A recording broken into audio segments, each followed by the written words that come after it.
자, 안녕하세요. 전프로입니다. 지금 보고 계신 차트는 국제유가의 급등으로 인해 강한 시세 분출이 나오고 있는 흥구석유의 차트입니다. 지금 9월 7일경부터 사우디의 석유 감산 소식으로 인해 당일 주가 전반적인 온기를 확산시켰고, 그 뒤어 크루드 오일이 폭등하자 계속해서 이런 상승세를 보이고 있습니다. 자, 올해 주가 추이를 본다면은 올 초부터 별 흐름 없이 중간중간 약간의 시세 분출을 제외하면 계속 약보합권으로 장기간 흘러간 게 보이죠. 이동평균선 또한 데드크로스 상태로 꾸준히 흘러가는 게 포착됩니다. 그러다가 사우디의 감산 예정 소식이 발표가 되고 흥구석유 주가는 추세가 약간의 하방으로 이탈이 나면서 이 개미털기를 한번 하는 걸 보여주었고요. 그 뒤에 이런 강력한 상승을 보여주었습니다. 지금 궁금하신 것들은 어떻게 보면 이 종목의 가능성을 보고 지금이라도 올라탈까, 아니면 내가 지금 물려 있는데 여기서 계속 홀딩을 해야 되나, 아니면 손절을 해야 되나 일 겁니다. 결론부터 이야기하자면은 당장 신고가를 갱신할 수 있는 포텐셜이 충분히 있는 종목입니다. 자, 좀 더 넓은 타임프레임에서 보도록 하겠습니다.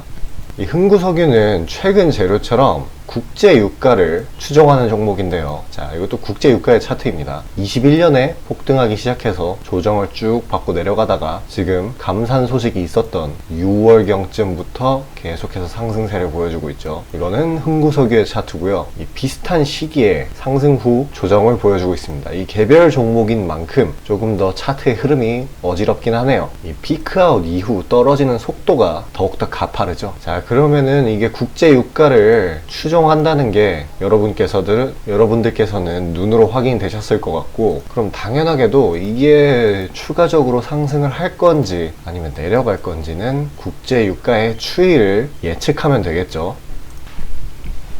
자, 다시 국제유가 차트로 돌아와서요. 국제유가는 22년 4월쯤부터 시작된 이 하락 흐름을 사우디의 계속된 감산 발표로 어느 정도 낙폭을 방어하는 듯 보였으나, 이제 드디어 6월달쯤부터 약간의 다지기 이후 장기 이평선을 돌파하면서 그 추세를 변경하였습니다. 방금 말씀드린 것처럼 이 장기 기준선 또한 상방 돌파를 하고 이 한 번의 리테스팅 이후 재차 반등이 나서 추세를 유지하는 모습인데요. 이렇게 작년 4월부터 꾸준히 이어진 하락 추세를 이제 막 바꾼 만큼 상승 시세의 초입에 와 있는 상황으로 보여집니다. 이 국제유가라는 거는 국가 차원이 아닌 이상 이 세력지이라는 게 사실상 불가능하기 때문에 이 기본적인 분석도 꼭 들어가야 됩니다. 그러면 이 국제유가를 이런 식으로 유턴시킨 장본인인 사우디는 앞으로 어떤 행보를 보일까요? 이 사우디 입장에서는 미국에 대한 견제 방식으로, 그리고 자신들의 국부를 위해서는 계속해서 감산을 하면서 이 유가의 가격을 위로 올릴 수밖에 없습니다. 간단하죠? 매크로적인 상황도 WTIU의 상승을 이야기하고 있고요. 단순히 기술적인 모멘텀을 보더라도 선행지표인 선물 차트에서 이렇게 추세를 바꾼 만큼 전고점을 향하려는 힘이 적용될 수 있기 때문에 유가는 이 구간까지 올라가 줄 여력이 있습니다. 그렇게 되면은 이 흥구석유는 이론상으로 이전 고점인 11,600원대까지 상승을 할 여력이 생기는 것이죠. 이 선반영의 기대감을 먹고 사는 주식시장의 특성상 이 간단하게 전고점까지는 돌파해 줄 거라고 예상됩니다. 지금 이 흥구석유를 빠르게 이슈 저점에서 잡으셨다면 좋았겠지만 실상은 놓치신 분들이 더 많으실 거예요. 워낙에 이전에 가격 흐름이나 거래량이라는 게 없었고, 감산 발표 전 급등했으나 곧바로 윗꼬리를 그렸으니까요. 자, 이런 식으로 매일같이 어떤 종목이 급등할지 맞추는 게 굉장히 어려워요. 자, 그런 분들을 위해서 이 단기 급등 종목에 관해 이야기하고 넘어가도록 하겠습니다. 잠깐 집중해 주세요. 자, 그리고 개인 투자자분들 보통 아침에 거래량이 많이 쏠려서 그 시간대에 매매들 많이 하시잖아요. 그래서 그 전에 장전에 이슈 있는 종목들, 당일 거래량 있는 종목들, 그것들 중에 올라갈 거 찾는데 혈안이실 분들이 아주 많을 텐데, 이게 보통 귀찮은 일이 아니죠. 혼자 이것저것 찾다 보면 시간도 많이 잡아먹고 놓치는 재료들도 있고, 그리고 시장 보기 바빠 죽겠는데 이런 거 신경 쓰다 보면은 시동 걸고 올라가는 종목 놓치는 경우가 아주 빈번할 거예요. 그래서 제가 구독자분들께 일일이 이슈 테마 정리하고 종목 찾아 고생하실 필요 없이 제가 정리해놓은 부각될 이슈들과 추천 종목들을 미리 장전에 문자로 신청 주신 분들 한해서 단체 문자로 다 쏴드리고 있어요. 자, 화면에 보시는 것처럼 아무거나 막 던지는 게 아니고요. 단순히 정보만 있는 게 아니라 걸을 거 거르고 코멘트까지 남겨드리고 있으니까요. 바쁜 아침에 제가 드리는 정보들로 시간 단축하시고 성투하자고요. 그리고 8월 9일날 제가 시초가로 추천드린 인벤티지랩, 비록 약간의 갭상으로 시작하긴 했지만 천천히 저점을 높여가면서 매수 물량 꾸준히 쌓여주고 결국 당일 상한가를 달성했고요. 또한 이 중해제약도 차익이 강하게 나오긴 했지만 세력들의 물량은 지켜지고 한 번의 개미 털기 이후 다시 올려주어서 넉넉한 수익 구간을 내주었습니다. 이런 단기성 종목들 매일 아침 장 전에 보내드리고 있으니까요.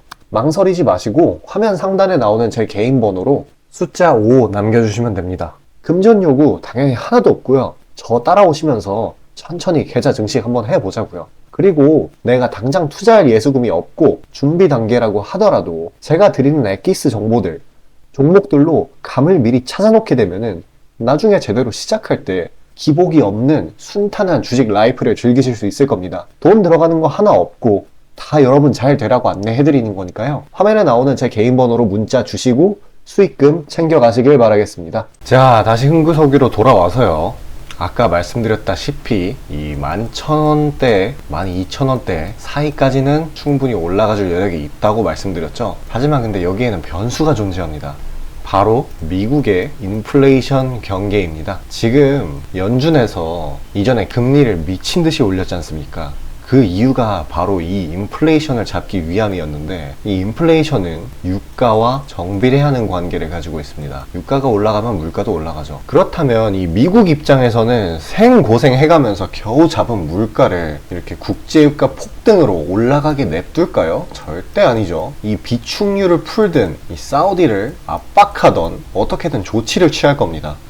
그럼 이 팩트가 흥구석유 주가 움직임에 어떻게 반영이 될까요? 답은 간단해요. 이 국제 유가가 아까의 전고점까지 올라가든 안 올라가든 이 전고점까지 갈 거라는 기대감 하나만으로도 지금 이렇게 탄력이 붙은 흥구석유는 이전 고점까지 빠르게 도달할 것이고 그 이후에 차익 실현 매물이 강하게 쏟아질 겁니다. 그리고 다시 이 이격을 좁히겠죠. 장기 이평선과의. 그 다음에 이미 여기서 강력한 시세 분출로 추세를 바꾸었기 때문에 그 뒤에는 이 약보합이 아닌 강보합으로 흘러가게 될 겁니다. 그러면 지금 이 시청자분들이 하나 더 궁금하신 게 방금 생겼을 텐데 그 강력한 조정의 바닥이 대체 어디냐인 것이죠. 이 보합권으로 움직이는 종목은 이 타점을 매우 상세하게 잡아야 됩니다. 안 그러면은 내가 저점이라고 생각해서 잡았는데 또 장기간 밑으로 빠지게 될 수 있으니까요. 그 조정에 대한 바닥은 제가 파악하고 있으나 그걸 이렇게 공개된 장소에서 이야기해버리면은 주가 흐름에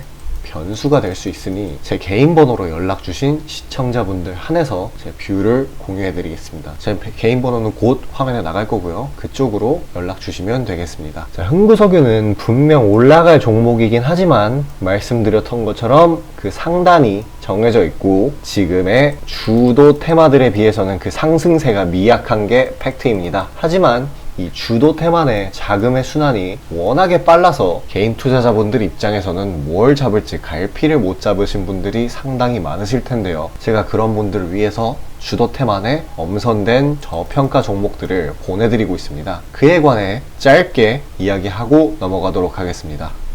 자, 다시 본론 들어가기에 앞서 감사의 의미로 이벤트를 진행해서 무료 이벤트 히든 종목을 구독자분들께 드리고자 합니다. 단기 주도 테마들 중 여러 가지 조건들을 충족시키는 종목들로 엄선해서 구독자분들께 보내드리고 있으니 놓치지 마시고 받아보시길 바라겠습니다. 추천주 받아보시는데 단돈 1원도 들어가고 있지 않고요. 문자로 신청 주신 분들 한해서만 전달드리고 있으니 수익 볼 수 있는 종목 문자 주셔서 미리 챙겨가시길 바라겠습니다. 지금 시장 심리는 재료가 뭐 하나 떴다 하면은 동네 축구 마냥 우르르 몰려가는 시기죠. 돈의 이동이 워낙에 빠르기 때문에 흐름 파악이 조금이라도 늦어지면 고점에 물리는 경우가 허다합니다. 기관과 외국인들이야 자금 상황도 넉넉하고 여러 상품으로 해칭을 해놓으니까 물려도 상관이 없는데 개인들은 시드 규모도 상대적으로 작고 몰빵하는 사람들도 아주 많기 때문에 한 번 물리면 평균적으로 기회비용을 따졌을 때 매우 뼈아픈 타격입니다. 그렇기 때문에 주도 섹터 중 확률 높은 종목들로 엄선해서 익절가, 손절가 철저히 지켜가면서 포트폴리오를 우상향시켜야 되는 거죠. 빠르게 자금이 섹터별로 순환하는 지금 이 시기에는 세력들의 자금 추적이 원활하게 일어난다면 정기적이고 높은 빈도로 높은 수익을 챙길 수 있게 되는데요. 저는 유의미한 지표들에 걸러진 종목들 중 재료상으로 추가 모멘텀이 있을 것으로 판단되는 종목들로 엄선해서 꾸준히 수익을 내오고 있습니다. 단적인 예로 8월 23일 오전 구독자분들께 안내드린 엑스게이트는 양자 컴퓨터 테마의 재주목 이전에 빠르게 시초가로 진입해서 하루 홀딩 후 대략적으로 50%에서 60%가량의 자율 익절을 실시하였고 비중 또한 적지 않게 설정하였기에 높은 수익 실현이 아주 용이했습니다.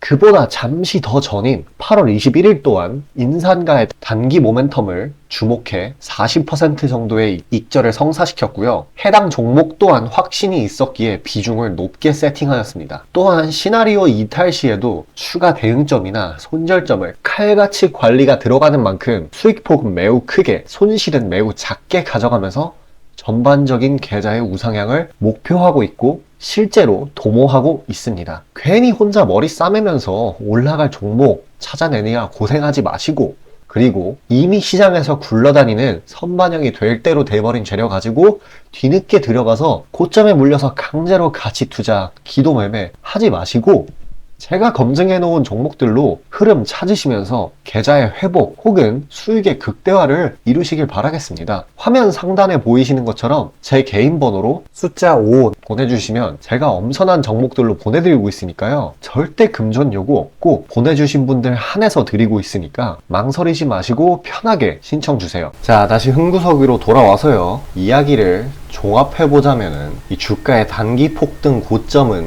12,000원대로 고정되어 있고 현 주식시장 특성상 그 시세 분출은 매우 빠르게 일어날 것이 분명합니다. 그 뒤에 필연적으로 이 상승폭이 강했던 만큼 강력한 조정이 나올 것이고 이런 장기 이평선과의 이격을 좁히며 강보합으로 흘러갈 거라는 게 제 결론입니다. 이렇게 주가의 전망은 매우 희망적이지만 아무래도 이게 메인 테마가 아니기도 하고 다음 주도 테마를 미리 점지해 두는 것이 더 큰 수익을 볼 수 있는 방법이겠죠. 당연히 제가 현 글로벌 경기와 내수 시장 등을 고려해서 다음 테마가 될 저평가된 종목을 점지해 두었고요. 그에 관해서 이야기하고 이번 영상 마치도록 하겠습니다. 마지막까지 집중하셔서 큰 수익 얻어갈 종목 받아가시길 바라겠습니다. 자, 수익이 나는 매매 방식에 관해서 한번 짚고 넘어가겠습니다. 많은 분들이 나는 분명히 수익을 어느 정도 보고 있는데 수익이 거기서 거기다, 계좌에 발전이 없다 라고 생각되는 분들이 있으시죠? 내가 주식 좀 배워서 단타 승률이 8할 정도 되는데 대체 왜 내 계좌 자릿수는 늘어날 생각은 안 할까 하고 의문점이 드실 텐데요. 실제로 감이 좋으신 초단타 스캘핑 하시는 분들은 10번 들어가시면 9번 정도 수익을 보고 계세요.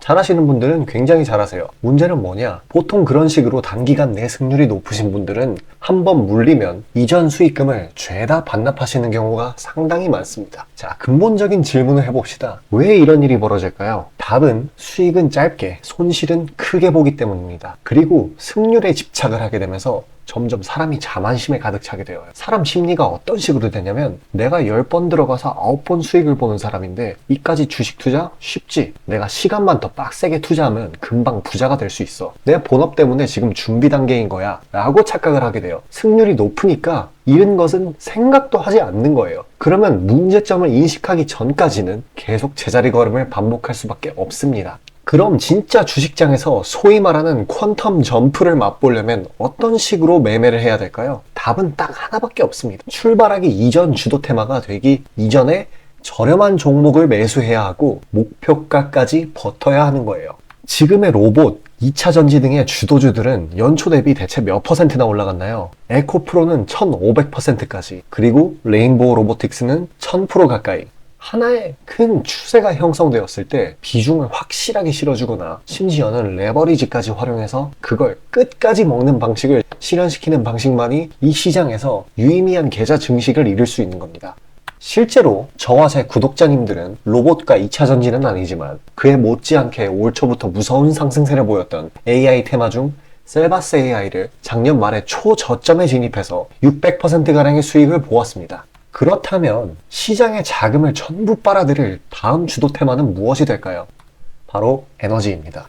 그중 특히 신재생에너지 쪽이죠. 이미 이전에 시장에서 한번 각광받은 적이 있었던 테마이기도 하고 이미 글로벌 트렌드가 지속 가능한 에너지 쪽으로 방향타를 어느 정도 틀어놓은 것을 감안하였을 때 섹터 전반적인 가격은 상당히 저평가되어 있다고 볼 수 있습니다. 또한 국내 에너지 기업 대부분은 해외 수주로 꾸준히 견조한 매출을 이어오고 있기도 하고 매출 기반이 국내보다는 해외이기 때문에 국제 경기에 큰 영향을 받는데요.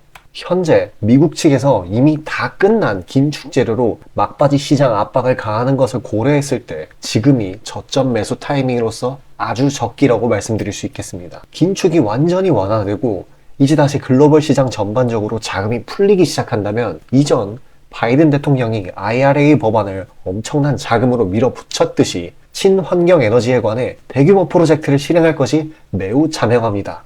IRA 법안이 초기 2차전지 섹터에 강력한 모멘텀을 불어넣었던 것을 생각한다면 올 하반기 혹은 내년 초에 2차전지 그 이상의 상승폭을 온전히 가져갈 수 있을 거라고 자신있게 말씀드립니다. 자, 지금 차트는 재생에너지 섹터 내 종목 중 하나입니다. 이미 장기간 조정의 구간들은 다 지나쳤고 슬슬 저점에서 세력들이 시간을 두고 매집하는 것이 포착되는데요. 저점이 점점 높아지면서 상승 랠리를 가져가기에 충분한 시작 조건을 갖춘 모습입니다. 근데 문제는 제가 찝어줘도 팔아버리시는 분들이 많아요. 목표가까지 가는 과정에 시장 노이즈, 약간의 수익으로 인한 흔들림, 그 때문에 못 참고 팔아버리는 경우가 굉장히 많습니다. 그렇게 도중에 팔고 다시 들어가고 하는 게 다 증권사 수수료, 증권사나 좋고 투자자 입장에서는 하등 좋을 일 없는 행동인 만큼 지금 그걸 방지하기 위해 제가 멘탈 케어까지 해드리니까요. 다음 예비 주도 섹터 받아보시고 그 뒤에 관리까지 받아보시길 바라겠습니다. 자, 지금 화면에 나오는 제 개인 번호로 숫자 5 문자로 신청 주시면 되겠습니다.